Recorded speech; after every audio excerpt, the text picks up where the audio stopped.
Hello friends, स्वागत है आप सभी का आपके अपने YouTube channel study session with HM में।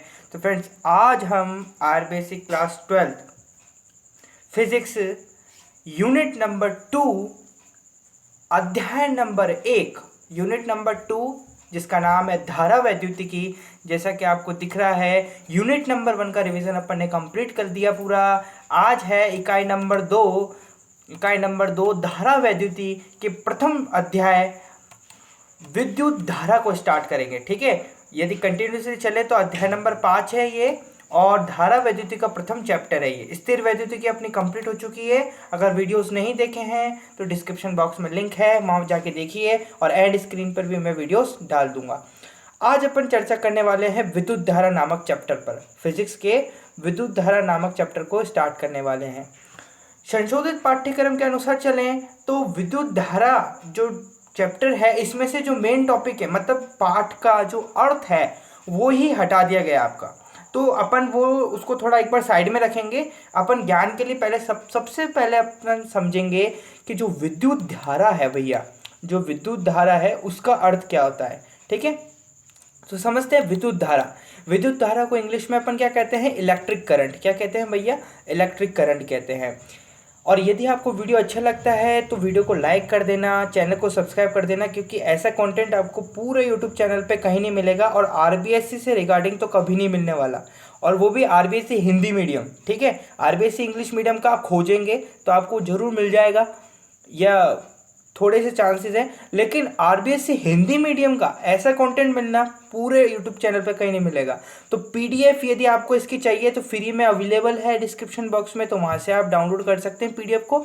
बाकी आप ज़्यादा से ज़्यादा बच्चों को जोड़ें, लाइक करें वीडियोज़ को, ताकि मेरे को मैं मोटिवेट हूँ और आपके लिए ऐसी ही वीडियो लाऊँ वन शॉट। ठीक है, बात करेंगे विद्युत धारा पर। तो विद्युत धारा को इंग्लिश में अपन कहते हैं इलेक्ट्रिक करंट। ध्यान देंगे, विद्युत धारा किसे कहते हैं।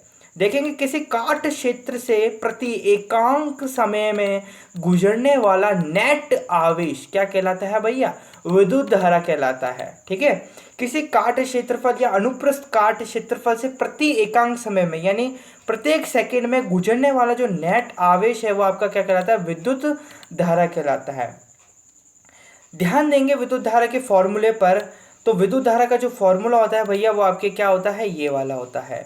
ठीक है, ये एवरेज औसत विद्युत धारा का फॉर्मूला है। क्या है? आवेश में परिवर्तन बट्टा समय में परिवर्तन की जो दर है वो है। मतलब इसको सिंपल सा अपन यूँ लिखते हैं, I बराबर विद्युत धारा बराबर Q/T। ठीक है, ये लिखते हैं। अच्छा भैया, क्या दे रखा है? ये अपना सूत्र है। इसमें 3 टर्म आ रही हैं, एक तो I आ रहा है, Q आ रहा है, और T आ रहा है। एक एक बार इनका मतलब समझ लेते हैं। I का मतलब आपको दे रखा है विद्युत धारा। ठीक है, I का मतलब आपको क्या दे रखा है? विद्युत धारा। Q का मतलब आपको क्या दे रखा है? आवेश। ध्यान देंगे एक बार। फिर T का जो मतलब है वो दे रखा है आपको समय। बातों को समझेंगे, क्या बातें क्लियर हो रही हैं? क्या छोटी छोटी बातें हैं, ये तो आप सभी जानते हैं ना। चलिए देखेंगे, आई का मतलब आपने समझ लिया विद्युत धारा, क्यू का मतलब समझ लिया भैया आवेश, टी का मतलब समझ लिया आपने समय। अब इन तीनों के मात्रक देख लेते हैं। विद्युत धारा का जो मात्रक होता है, विद्युत धारा का जो मात्रक होता है वो क्या होता है? एम्पियर होता है। आवेश का जो मात्रक होता है वो होता है कूलम्ब, जिसे अपन सी से प्रदर्शित करते हैं। और विद्युत धारा का जो मात्रक होता है वो एम्पियर, जिसे अपन ए से, कैपिटल ए से प्रदर्शित करते हैं। समय का मात्रक सभी बच्चे जानते हैं, सेकेंड होता है, जिसे अपन स्मॉल एस से प्रदर्शित करते हैं। क्या क्लियर है? क्या इंपॉर्टेंट बात यहाँ आती है इस नोट्स में, आपको नोट्स में बात यहाँ आती है कि विद्युत धारा जो है ये राशि कैसी है, किस प्रकार की राशि है भैया? राशियाँ दो होती है, सदिश और अदिश। तो ये कैसी प्रकार की राशि है? अदिश प्रकार की राशि है। ठीक है, तो ये तो अपन ने मोटे मोटे तौर पर अपन ने क्या समझ लिया भैया? विद्युत धारा का अर्थ, यानी अपने जो पाठ है उसका मतलब समझ लिया, शाब्दिक अर्थ समझ लिया, और पूरी डिटेल ले ली अपने विद्युत धारा के। अब अपन चलते हैं कि अध्याय 5 में हमें क्या पढ़ना है, विषय वस्तु क्या है हमारे पाठ की, उस पर चर्चा करते हैं एक बार। तो देखेंगे, आपको अपनी स्क्रीन पे दिख रहा होगा, आपको अपनी स्क्रीन पे दिख रहा है विषय वस्तु। क्या दिख रहा है भैया? विषय वस्तु दिख रहा है। तो टोटल इसमें 13 टॉपिक हैं, है ना? टोटल इस पार्ट में यदि अपन टोटल बात करें तो कितने टॉपिक हैं भैया, 13 टॉपिक हैं जो कि आपके समक्ष हैं ये, ठीक है। अब यहाँ पर आपको ये रेड रेड मार्क दिख रहा है, एक ये मार्क दिख रहा है, ये ऐसे जितने भी मार्क दिख रहे हैं ना, ये टॉपिक 2021 की परीक्षा के लिए हटा दिए गए हैं। क्या बात है भैया, 2021 की जो परीक्षा है अपनी, उसके लिए ये टॉपिक हटा दिए गए हैं। तो जो ये बचते हैं, इनके अलावा जो जो जो टॉपिक बचते हैं उनको अपन को 2021 के लिए क्या करना है भैया, प्रिपेयर करना है, तैयार करना है, ठीक है। 2022 वाले जो बच्चे हैं वो देख लें, उनके लिए ये सारे विषय वस्तु है, ठीक है बच्चे। चलिए, तो अपन को क्या क्या पढ़ना है, 2021 वालों को क्या क्या पढ़ना है, एक बार उस पर चर्चा कर लेते हैं। देखिए, अपने लिए ये रेड जो हटाए गए मार्क हैं, इनको हटाकर जो अपने पास विषय वस्तु बचती है, संशोधित विषय वस्तु जो बचती है वो ये है। अब इसमें अपन को क्या क्या पढ़ना है एक बार देख लेते हैं। देखिए, 7 टॉपिक पढ़ने हैं आपको। पहला टॉपिक पर अपन चर्चा करेंगे धारा घनत्व पर, दूसरा है धात्विक चालकों में विद्युत आवेश का प्रभाव देखेंगे, तीसरा अपवाह वेग तथा गतिशीलता, वेरी इंपॉर्टेंट। फोर्थ है प्रतिरोधों का श्रेणी एवं समांतर क्रम संयोजन, न्यूमेरिकल टाइप। पांचवा न्यूमेरिकल टाइप, सेल, विद्युत वाहक बल, टर्मिनल वोल्टता एवं आंतरिक प्रतिरोध। ये न्यूमेरिकल के लिए इंपॉर्टेंट है। सेलों का संयोजन बहुत बढ़िया, और विद्युत ऊर्जा। तो ये 7 टॉपिक हैं आपको जो आपको विषय वस्तु प्रदान करते हैं, ठीक है। सबसे पहला टॉपिक है धारा घनत्व, तो इस पर अपन चर्चा करेंगे। एक बार पुनः आपको स्मरण करा देता हूँ, PDF आपको डिस्क्रिप्शन बॉक्स में मिल जाएगी। वीडियो को लाइक कर दें, यदि आपको मेरा काम अच्छा लगता है तो लाइक करें और शेयर करें अपने दोस्तों को। सबसे ज़्यादा जितना शेयर आप अपने दोस्तों के साथ करेंगे उतने ही जल्दी मैं वीडियो लाऊंगा, ठीक है बच्चों। चलिए, ठीक है, अब अपन स्टार्ट करेंगे धारा घनत्व से कि भैया धारा जो घनत्व है वो क्या होता है। तो देखेंगे, धारा घनत्व किसे कहते हैं, किसी चालक के एकांक अनुप्रस्थ काट क्षेत्रफल से गुजरने वाली विद्युत धारा धारा घनत्व कहलाती है। बातें चल रही है किसी चालक के, कोई चालक है आपके पास कि एकांक अनुप्रस्थ काट क्षेत्रफल से गुजरने वाली क्या विद्युत धारा धारा घनत्व कहलाती है, ठीक है बच्चे। चलिए, अब बात कर लेते हैं धारा घनत्व का जो सूत्र होता है वो क्या होता है। वैसे धारा घनत्व को किससे रिप्रेजेंट करते हैं, J से रिप्रेजेंट करते हैं। इसका जो सूत्र होता है वो क्या होता है, I/S। S का मतलब यहाँ पर क्या है, क्षेत्रफल से, और I यहाँ पर क्या है, विद्युत धारा। जैसा कि आपको दे रखा है, J यहाँ पर क्या है भैया, सबसे पहले धारा घनत्व है, I यहाँ पर क्या है, विद्युत धारा है, S क्या है, क्षेत्रफल है। क्या क्लियर है क्या। अब देखते हैं J का जो मात्रक होता है वो कितना होता है, एम्पियर प्रति मीटर स्क्वायर। तो यहाँ पर आप नोट करें इसको, जो I है वो क्या होता है, उसका मात्रक एम्पियर, जिसे अपन कैपिटल A से प्रदर्शित करते हैं। S जो होता है वो क्या होता है, उसका मात्रक मीटर स्क्वायर, क्योंकि ये क्या है, एक क्षेत्रफल है। क्या है, क्षेत्रफल है। चलिए, यहाँ पर अपना धारा घनत्व का जो टॉपिक है वो क्लियर होता है। अब ध्यान देना, विद्युत धारा और धारा घनत्व, इन दोनों में मोटा मोटा अंतर क्या है, राशि का अंतर है। किसका अंतर है, राशि का अंतर है। जो विद्युत धारा की, देखिए मैंने आपको बताया था अभी स्टार्टिंग में, जो विद्युत धारा है, विद्युत धारा की जो राशि होती है वो कैसी होती है, अदिश होती है। लेकिन यदि हम बात करें धारा घनत्व की, तो धारा घनत्व की जो राशि होती है वो कैसी होती है, सदिश होती है। तो यहाँ अपन को ध्यान रखना है। और धारा घनत्व से रिलेटेड यदि कोई न्यूमेरिकल आ जाए तो उसके लिए जो सूत्र है आपका क्या है, J = I/S। क्या बात है, क्लियर है क्या। चलिए, अब दूसरा जो टॉपिक था वो क्या था अपने पास, धात्विक चालकों में विद्युत आवेश का प्रभाव। तो इसको अपन एक बार क्लियर करते हैं। अब यहाँ पर देखिए, ये वाला जो टॉपिक है ना भैया, धात्विक चालकों में विद्युत आवेश का प्रभाव, ये पूरा थ्योरेटिकल चैप्टर है। ये मतलब थ्योरेटिकल बिंदु है ये। अब पूरी थ्योरी तो मैं आपको पढ़ाऊंगा नहीं, क्योंकि अपना रिवीजन पार्ट चल रहा है, सभी बच्चों को पता है। तो अपन क्या करेंगे, जहाँ से इस टॉपिक में से संभावित प्रश्न हैं, पूछे जा सकते हैं बोर्ड में, वहाँ से अपन नोट्स तैयार कर लेते हैं। तो 6 बिंदु हैं जहाँ से आपको मेन आपको याद रखना है। बाकी यदि आप पूरा ज्ञान लेना चाहते हैं तो आप बुक से आप इसको स्टडी कर सकते हैं। पहला बिंदु है आपके समक्ष, धात्विक चालकों में विद्युत धारा का प्रवाह मुक्त इलेक्ट्रॉनों द्वारा होता है। जो अपने धात्विक चालक होते हैं, धात्विक चालकों में विद्युत धारा का जो प्रवाह होता है वो मुक्त इलेक्ट्रॉनों द्वारा होता है। किसके द्वारा होता है, मुक्त इलेक्ट्रॉनों द्वारा होता है। पहला बिंदु कंप्लीट। दूसरा बिंदु है, इलेक्ट्रॉन जो अपने परमाणु से अलग होकर मुक्त अथवा स्वतंत्र अवस्था में रहते हैं, मुक्त इलेक्ट्रॉन कहलाते हैं। ठीक है, दूसरा बिंदु कंप्लीट है। जब आप बुक से ये जो टॉपिक है धात्विक चालकों में विद्युत आवेश का प्रवाह, इसको पढ़ेंगे तो पढ़ने के बाद जो आपको मतलब ज्ञान होगा, पढ़ने के बाद इस टॉपिक को पढ़ने के बाद जो आपके पास ज्ञान होगा, उस ज्ञान को मैंने यहाँ पर छाप दिया है, ठीक है ना, ताकि आपको वो पूरी चीज़ ना पढ़नी पड़े। बस आपको ये 6 बिंदु पढ़ लेंगे तो आपको वो वाला असर आ जाएगा, मतलब जो आपने पूरा पढ़ा। ठीक है, आशा करता हूँ आप मेरी बातों को समझ रहे होंगे। तीसरा जो बिंदु है वो है किसी पदार्थ की विद्युत चालकता। किसी पदार्थ की विद्युत चालकता मुक्त इलेक्ट्रॉनों की संख्या पर निर्भर करती है। किस पर निर्भर करती है भैया? मुक्त इलेक्ट्रॉनों की संख्या पर निर्भर करती है, हम जानते हैं बहुत अच्छी तरीके से। एमसीक्यू प्रश्न आपसे यहाँ से पूछा जा सकता है चौथे पॉइंट से। तांबे में लगभग 10⁻29 मुक्त इलेक्ट्रॉन प्रति मीटर क्यूब होते हैं। ठीक है, यहाँ से आपसे पूछा जा सकता है तांबे में मुक्त इलेक्ट्रॉन प्रति मीटर क्यूब होते हैं कितने? 10⁻29। ठीक है बच्चे, चलिए पांचवा देखेंगे। चालक के भीतर खींचे गए किसी काल्पनिक पृष्ठ में, चालक के भीतर खींचे गए किसी काल्पनिक पृष्ठ से बाईं ओर से दाईं ओर यानी लेफ्ट टू राइट तथा दाईं ओर से यानी राइट टू लेफ्ट से बाईं ओर किसी समय अंतराल में मुक्त इलेक्ट्रॉन की समान संख्या गुजरती है।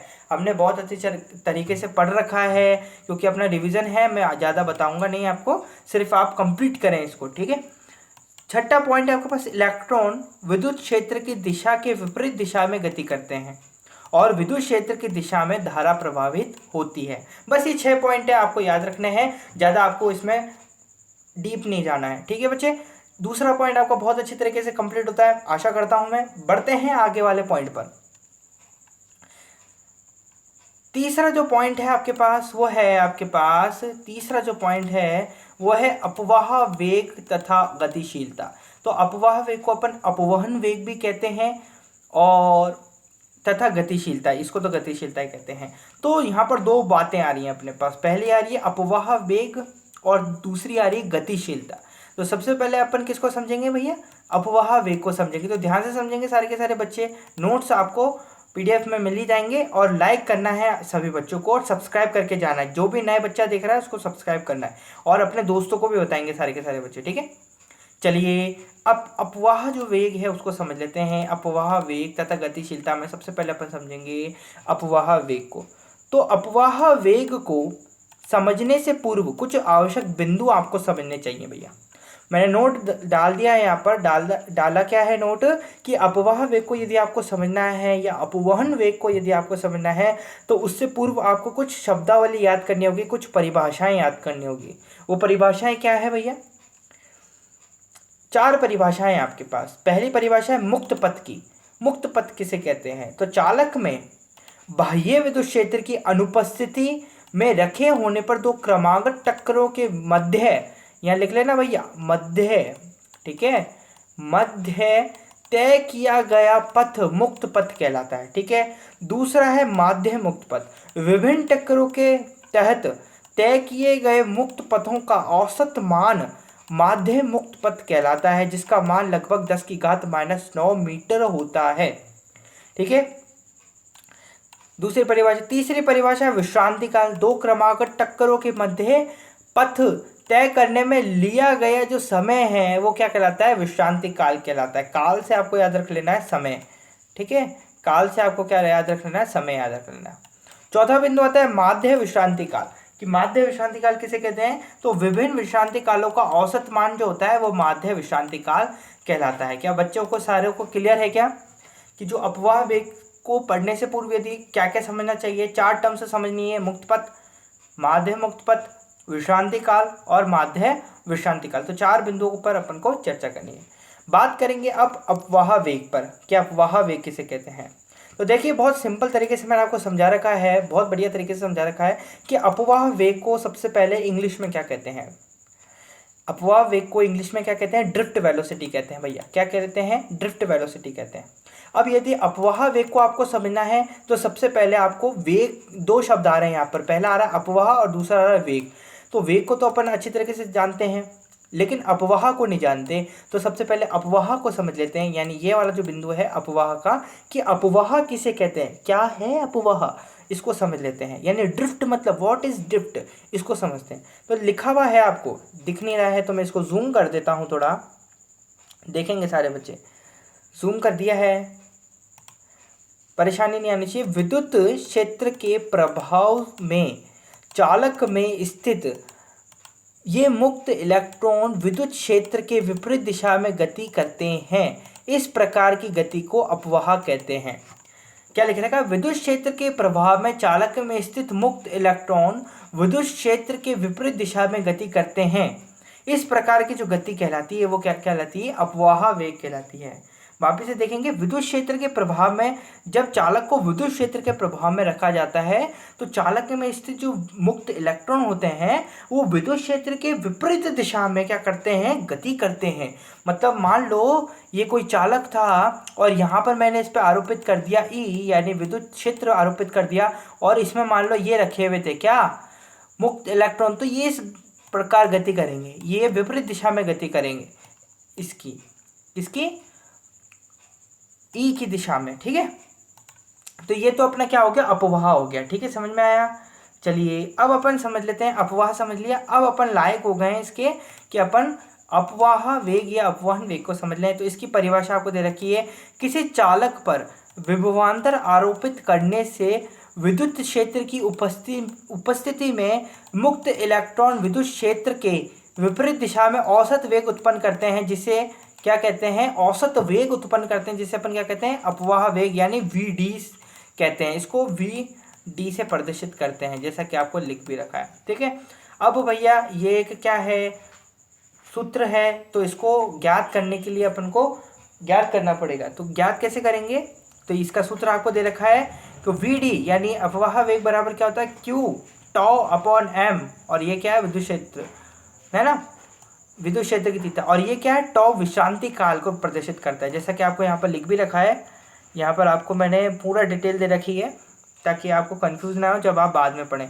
लिख रखा है व्यापक रूप में किसी भी आवेश, क्या लिख रखा है? व्यापक रूप में किसी भी आवेश Q जो विद्युत क्षेत्र में अपवाह गति करता है के लिए Vd Q टॉ अपॉन m ई से दी जाएगी। यदि आवेश धनात्मक है तो Vd ई की दिशा में तथा ऋणात्मक है तो आवेश ऋणात्मक है तो ई की विपरीत दिशा में होगा। क्या? अपवाह वेग।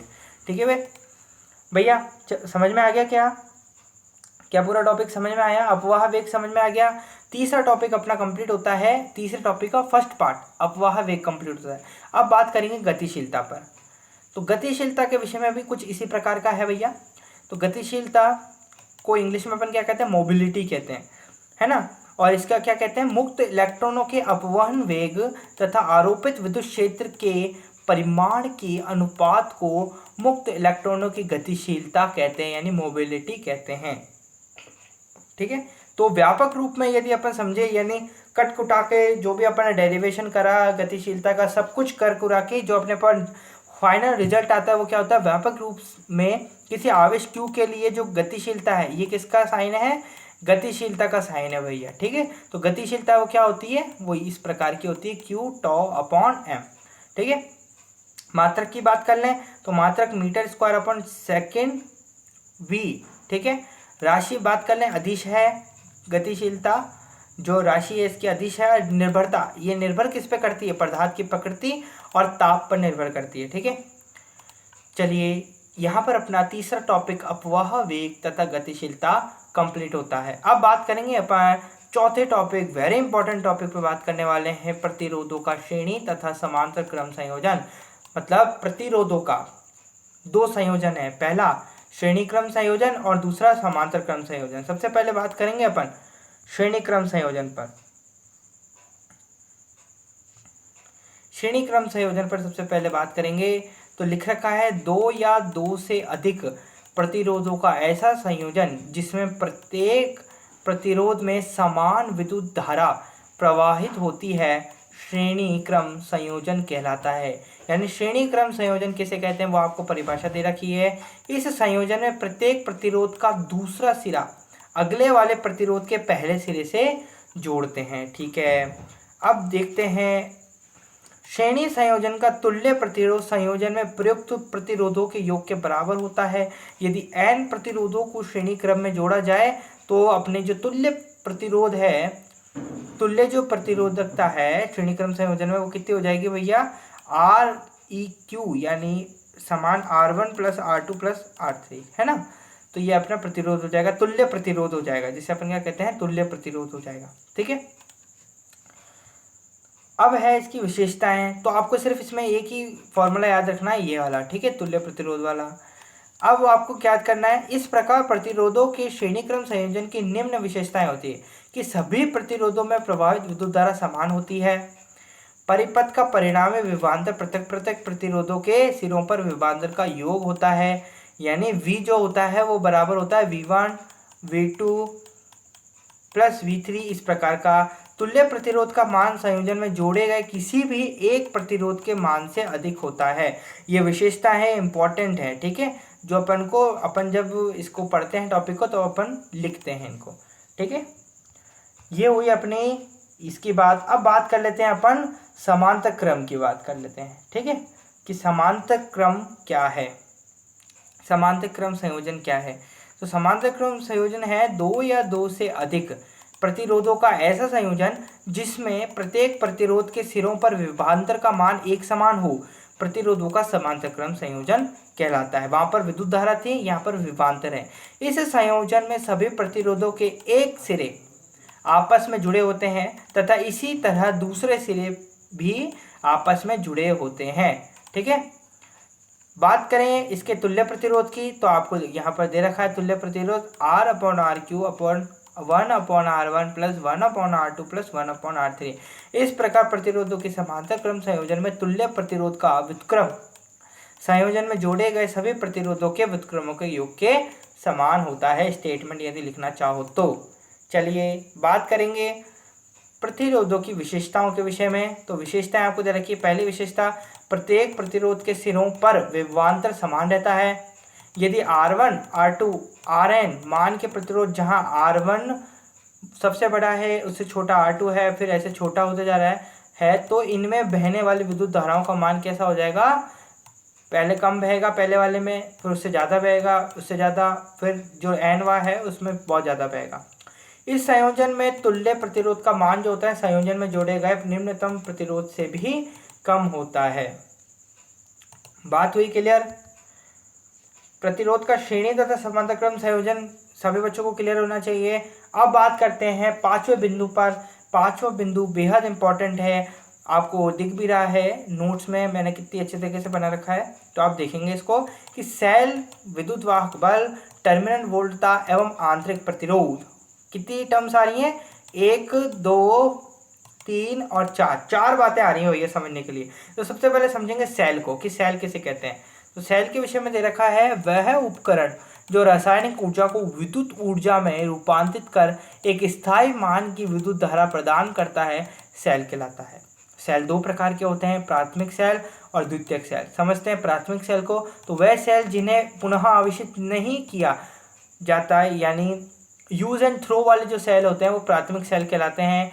उदाहरण ले लो शुष्क सेल, लैंग्लांशी सेल, डैनियल सेल। ठीक है, बात करेंगे द्वितीयक सेल की, तो वह सेल जिन्हें पुनः आवेशित किया जाता है, जिसे यानी अपन इंग्लिश में बोले रिचार्जेबल जो होते हैं, वो द्वितीयक सेल कहलाते हैं। ठीक है, उदाहरण ले लो सीसा संचयक सेल, मोबाइल का बैटरी आदि। ठीक है, तो सेल वाला जो कंप्लीट होता है अपना। बात करेंगे विद्युत वाहक बल की, तो विद्युत वाहक बल में लिख रखा है जब सेल खुले परिपथ में हो उस समय सेल के इलेक्ट्रोडों के मध्य का विभवांतर सेल का EMF यानी विद्युत वाहक बल कहलाता है। इसका जो मात्रक होता है वो वोल्ट होता है। ठीक है, मतलब विद्युत वाहक बल और टर्मिनल वोल्टता दोनों में सिर्फ एक बात का अंतर है, यहाँ पर खुले हैं, खुले परिपथ यानी जब सर्किट में विद्युत धारा नहीं बह रही हो तब जो उनके इलेक्ट्रोडों के मध्य जो विभवांतर होता है वो क्या कहलाता है, विद्युत वाहक बल कहलाता है। लेकिन जब परिपथ में विद्युत धारा यदि आप छोड़ देते हैं, प्रवाह हो रही है, विद्युत धारा प्रवाह हो रही है, तो उस समय जो इलेक्ट्रोडों के मध्य जो विभवांतर होगा वो क्या कहलाएगा, टर्मिनल वोल्टता कहलाएगी। और जो इसका जो मान होता है वो क्या होता है भैया, V बराबर विद्युत वाहक बल माइनस आई आर। विद्युत वाहक बल यानी कितने विद्युत वाहक बल की जो आपने बैटरी जोड़ी है, ई जो आपको प्रदर्शित यहाँ पर जो ई है वो आपको क्या प्रदर्शित करता है, बैटरी आपने कितने की जोड़ी है ना, कितने विभव की बैटरी आपने जोड़ी है, ये प्रदर्शित करता है। आई यहाँ पर विद्युत धारा है और आर यहाँ पर आंतरिक प्रतिरोध है। ठीक है, चलिए आशा करता हूँ समझ में आ रहा होगा। लास्ट टॉपिक है अपने पास आंतरिक प्रतिरोध, 5वें टॉपिक का।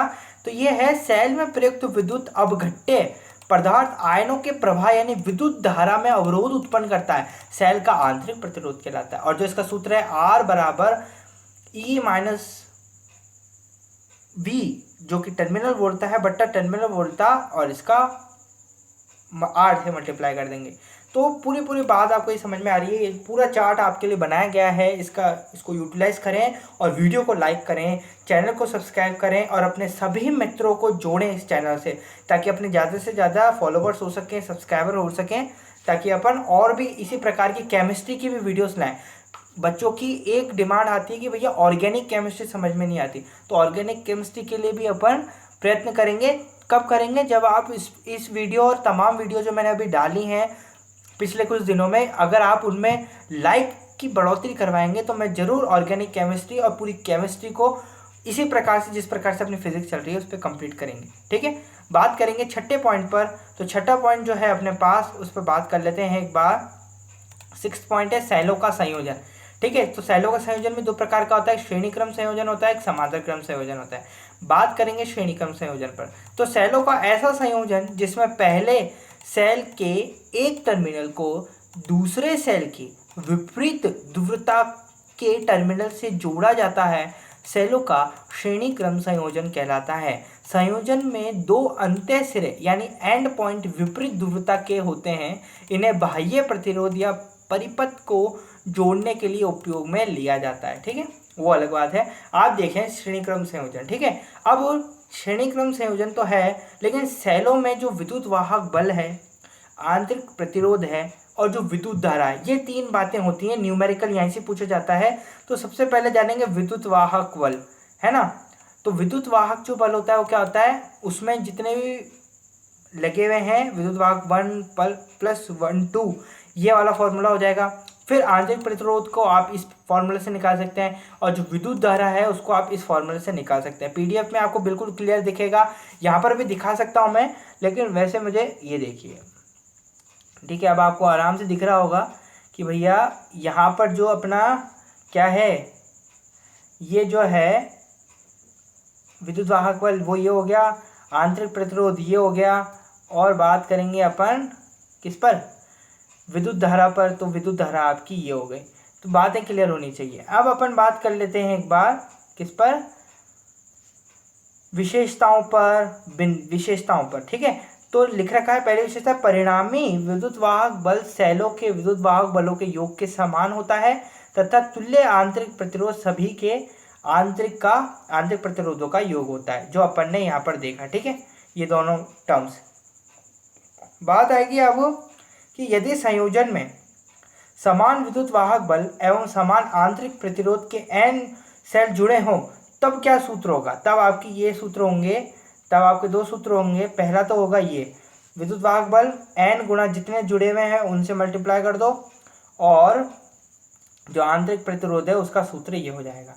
ठीक है, ये अपन को समझ में आएगा श्रेणी क्रम संयोजन। अब बात कर लेते हैं एक बार समांतर क्रम संयोजन की। तो समांतर क्रम संयोजन देखिए बहुत बढ़िया है। समांतर क्रम संयोजन सेलों का ऐसा संयोजन जिसमें प्रत्येक सेल के एक जैसी ध्रुवता के टर्मिनल एक बिंदु पर जुड़े हों, उसे सेलों का समांतर क्रम संयोजन कहते हैं। बहुत अच्छी तरीके से आपने समझ रखा है इस बिंदुओं को, मैं ज़्यादा डिटेल में नहीं जाऊंगा। ठीक है, अब यहाँ पर आप टर्मिनल वोल्टता देख लेंगे, विद्युत वाहक बल देख लेंगे, और आंतरिक प्रतिरोध का जो सूत्र है वो आप देख सकते हैं। यहाँ पर विशेषताओं पर यदि बात करें तो विशेषताएं अपनी कंप्लीट होनी चाहिए।